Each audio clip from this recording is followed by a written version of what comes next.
It was meant to be funny, a stupid, flirty joke. I didn't think he'd take it literally, or that he'd take it personally enough to destroy my life over it. Everyone keeps talking about what happened at my aunt's birthday dinner, like I deliberately orchestrated some kind of public humiliation ritual. But they have no idea how normal and perfect everything seemed right up until the moment Daniel decided to destroy my entire life with a single toast that revealed my most private information to 35 members of my extended family. The dinner was supposed to be a celebration of my Aunt Linda's 60th birthday, held at the beautiful private dining room of her favorite restaurant downtown. It was one of those special occasions that only happened a few times a year, when our entire extended family gathered to celebrate milestones and catch up on each other's lives in an atmosphere of warmth and genuine affection. I'd been looking forward to this dinner for weeks, particularly because it would be Daniel's first time meeting most of my family members. We'd been together for 8 months, and I was excited to introduce him to everyone as my serious boyfriend, the man I was genuinely starting to envision a future with. Daniel had been perfect throughout the evening, charming everyone with his wit and genuine interest in their stories.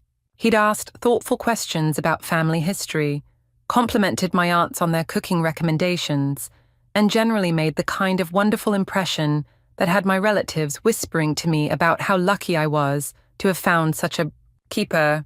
My parents were particularly taken with him, and I could see my mother already starting to imagine wedding plans and grandchildren in her eyes. My father, who was usually reserved with my boyfriends, had been engaging Daniel in lengthy conversations about work and sports, clearly approving of his intelligence and respectful demeanor. The entire evening had been unfolding exactly as I'd hoped, with Daniel fitting seamlessly into my family dynamic and everyone falling in love with his charm and obvious devotion to me.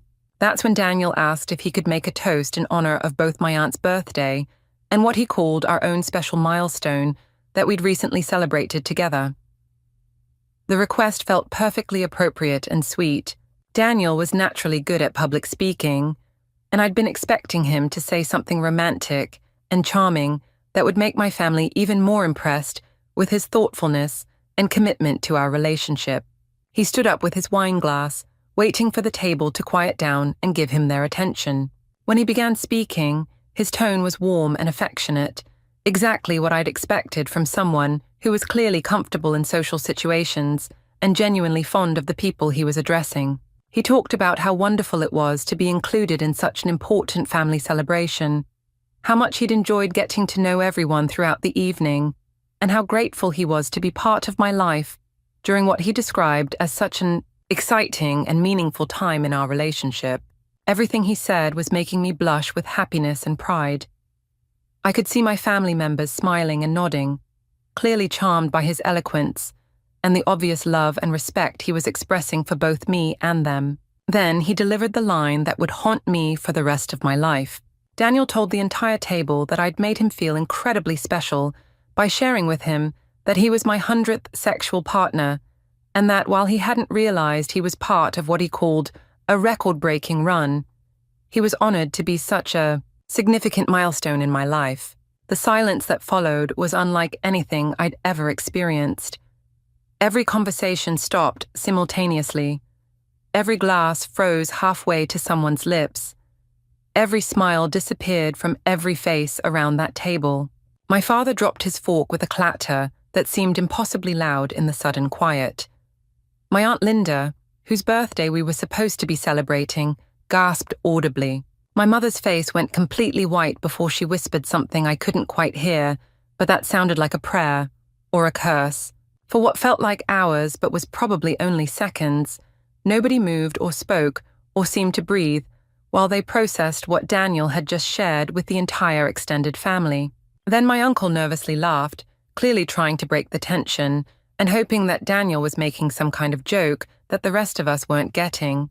But his laughter died quickly when he realized that Daniel's expression was completely serious and that this wasn't meant to be funny. My father stood up abruptly, his chair scraping against the floor with a harsh sound that made several people jump. He told Daniel that was enough, his voice carrying the kind of authority that made it clear the evening was over, whether anyone wanted it to be or not. My mother left the room entirely, disappearing toward the restrooms with the kind of quick, desperate movement that suggested she was either going to be sick or cry or both. Through all of this, Daniel remained completely calm and composed. He finished his wine, placed the glass carefully on the table, and walked toward the exit without saying another word to anyone. He didn't argue or defend his decision to share such intimate information. He didn't apologize or seem embarrassed about the chaos he'd created.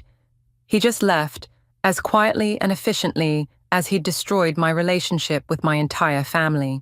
The night before the family dinner, Daniel and I had been lying in bed after what I thought was a particularly intimate and satisfying evening together. We were in that relaxed, affectionate state that comes after good physical connection, when conversation flows easily and everything feels safe and comfortable between partners who trust each other completely. Daniel had been tracing lazy patterns on my shoulder while I played with his hair, and we'd been talking about random things, work stories, weekend plans, funny observations about our friends' relationships. It was exactly the kind of pillow talk that I'd always loved about our relationship, the way we could be playful and intimate and completely ourselves with each other. That's when Daniel asked me how many guys I'd been with before him. The question came up naturally in the context of our conversation, and his tone was curious rather than judgmental, like he was genuinely interested in learning more about my romantic history rather than testing me or setting some kind of trap. Throughout our 8 months together, Daniel had consistently presented himself as someone who was comfortable with my sexual experience and maturity. He'd made comments about appreciating that I knew what I wanted in bed, that I was confident and uninhibited in ways that made our physical relationship more satisfying for both of us. So when he asked about my number, I didn't feel any anxiety or need to be defensive about my answer. Our relationship had been built on openness and honesty, and Daniel had never given me any indication that my past experiences were a source of insecurity or concern for him. But instead of giving him a serious, accurate answer, I decided to be playful and flirtatious in a way that I thought would make him laugh and feel special about our connection. I told him he was number 100, adding that it felt kind of special to reach such a significant milestone with someone I cared about so much. I said it with a giggle and a smile, clearly meaning it as a joke that acknowledged both my experience and his importance to me in an exaggerated, obviously non-literal way. The comment was supposed to be funny and flirty, a way of making Daniel feel unique and chosen, while also being playfully honest about having had plenty of experience before meeting him. I thought the obvious exaggeration would make it clear that I was being silly rather than providing actual statistical information about my sexual history. But Daniel's reaction was completely different from what I'd expected. Instead of laughing or making some playful comment back, he went very still beside me. His hand stopped moving on my shoulder, and his entire body seemed to tense in a way that made me realize my joke hadn't landed the way I'd intended. When I looked at his face, trying to gauge his reaction and maybe clarify that I'd been kidding around, his expression was unreadable. Not angry or hurt exactly, but definitely not amused or charmed by my attempt at flirtatious humor. He just nodded, very slowly and thoughtfully, like he was processing important information that required serious consideration rather than laughing off an obviously ridiculous joke. I tried to lighten the mood by making another comment about how silly it was to keep count of these things anyway, but Daniel didn't respond to my attempts to walk back the intensity of whatever he thought I'd revealed. Instead, he kissed my forehead, told me he was tired, and rolled over to go to sleep without any of the usual cuddling or continued conversation that typically followed our intimate evenings together. I lay awake for a while that night, trying to figure out why my joke had created such an awkward moment between us. But Daniel seemed to be sleeping peacefully beside me, and I eventually convinced myself that I'd been overthinking his reaction and that everything would be back to normal in the morning. The next morning, Daniel was completely back to his usual self, giving me no indication that my joke about being his 100th had bothered him or created any kind of problem between us. He made coffee, kissed me good morning, complimented my outfit, and generally behaved like the loving, attentive boyfriend he'd always been throughout our relationship. If anything, he seemed more affectionate and solicitous than usual, asking about my plans for the day, reminding me about the family dinner that evening, and expressing excitement about finally getting to meet all my extended relatives in one place. His enthusiasm about the dinner was particularly reassuring, since it suggested that he was genuinely looking forward to becoming more integrated into my family life, rather than having any reservations about our relationship or his place in it. During the drive to the restaurant, Daniel was quiet but not cold or distant. He held my hand, asked thoughtful questions about which relatives I was most excited for him to meet, and generally seemed focused and present in the way that suggested he was taking the evening seriously as an important step in our relationship. I attributed his quietness to normal nerves about meeting so many new people at once, particularly since he'd mentioned wanting to make a good impression on my parents and extended family. It seemed completely natural that he might be a little subdued while mentally preparing for an important social situation. When we arrived at the restaurant, Daniel was immediately charming and engaging with everyone he met. He remembered names, asked follow-up questions about stories people told him, and generally made the kind of wonderful impression that had my relatives pulling me aside to tell me how much they liked him and how lucky I was to have found such a keeper. Throughout dinner, Daniel was the perfect boyfriend, attentive to my needs, respectful to my elders, funny and engaging in conversations, clearly making an effort to fit in and be accepted by people who were important to me. I was feeling so proud and happy watching him interact with my family, seeing how seamlessly he fit into our dynamic and how obviously everyone was falling for his charm and genuine warmth. That's what made his toast so shocking and devastating. There had been absolutely no warning, no indication throughout the entire day that he was planning to use the evening as an opportunity to humiliate me in front of the people I loved most.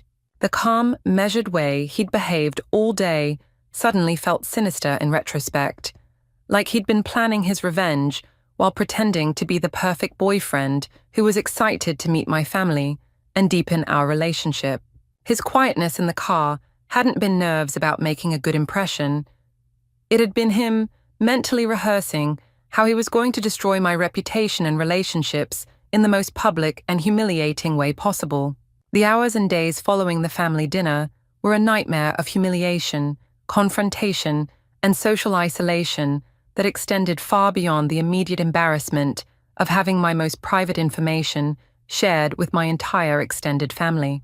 By the time I got home that night, Daniel had already blocked my number, making it impossible for me to call him and demand an explanation for what he'd done or attempt to repair whatever damage his public revelation had caused to our relationship. But the blocking of my phone number was just the beginning of a systematic campaign of social destruction that revealed Daniel had been planning this revenge much more extensively than just the family dinner toast. Within hours of leaving the restaurant, I started getting texts from friends, co-workers, and even acquaintances I barely knew, all asking about screenshots and stories that were apparently circulating through various social media platforms and group chats.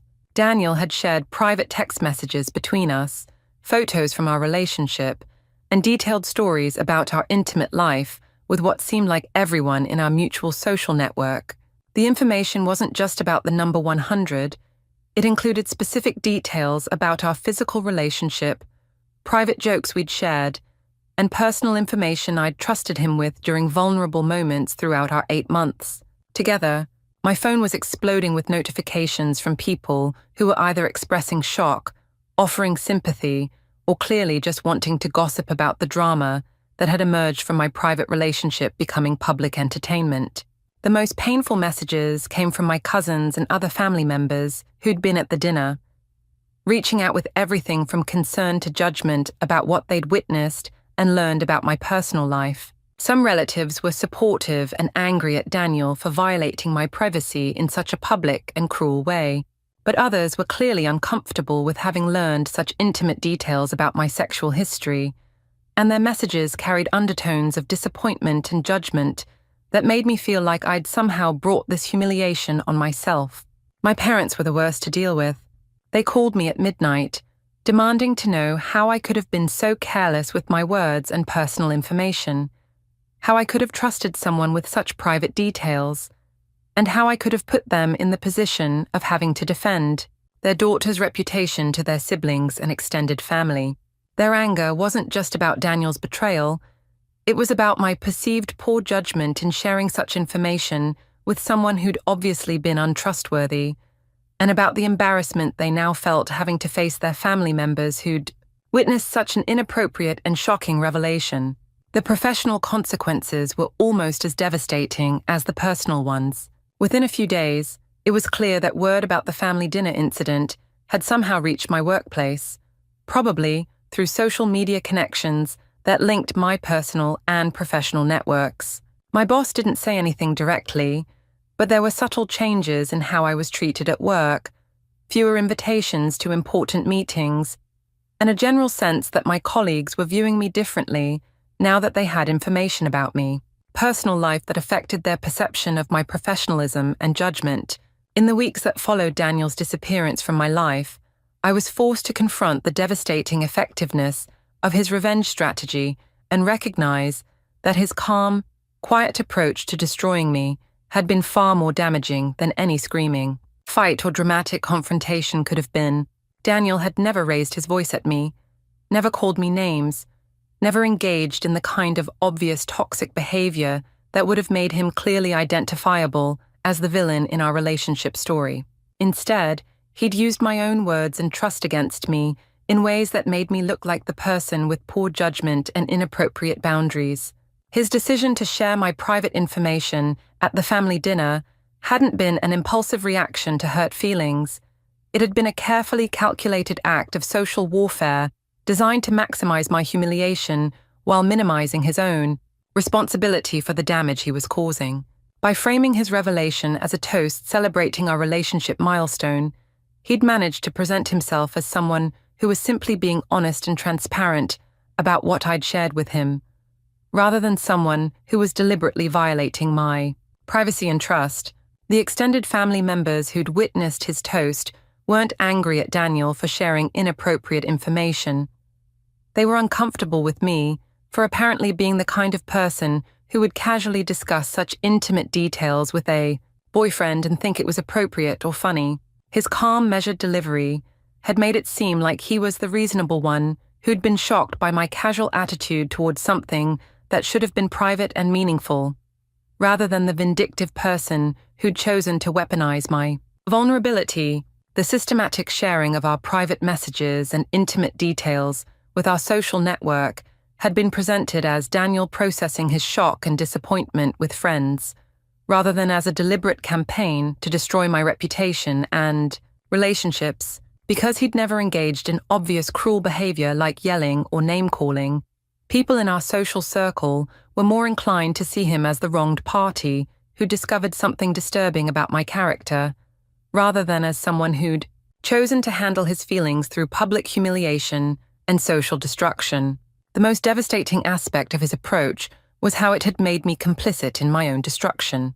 I couldn't defend myself without seeming like I was making excuses for behavior that others now saw as evidence of poor judgment and inappropriate boundaries. Any attempt to explain that my comment had been a joke, or that Daniel had violated my privacy by sharing it publicly, made me sound defensive and unrepentant about having casual attitudes toward intimate relationships that clearly made me unsuitable as a serious partner. Daniel's silence had been the perfect weapon because it forced me to live with the consequences of his actions without any opportunity to confront him, defend myself, or even understand exactly what had motivated his decision to destroy our relationship so systematically and publicly. The empty spaces where his presence used to be in my life, the blocked phone number, the removed photos from his social media, the mutual friends who now treated me with careful distance, were all evidence of how completely someone could disappear from your life while ensuring that the damage they'd caused would continue affecting you long after they were gone. I'd learned that the most dangerous people aren't always the ones who scream and fight and make their cruelty obvious. Sometimes they're the ones who smile and nod and wait for the perfect moment to use your own trust and vulnerability to destroy everything you care about, all while maintaining plausible deniability about their motivations and methods. Daniel had gotten his revenge for my stupid joke, but he'd gotten it in ways that made me look like the person with character flaws rather than the victim of someone's calculated cruelty. And the worst part was that I'd never even know if my comment had genuinely hurt him, or if he'd just been looking for an excuse to humiliate someone who'd trusted him with her most private thoughts and experiences.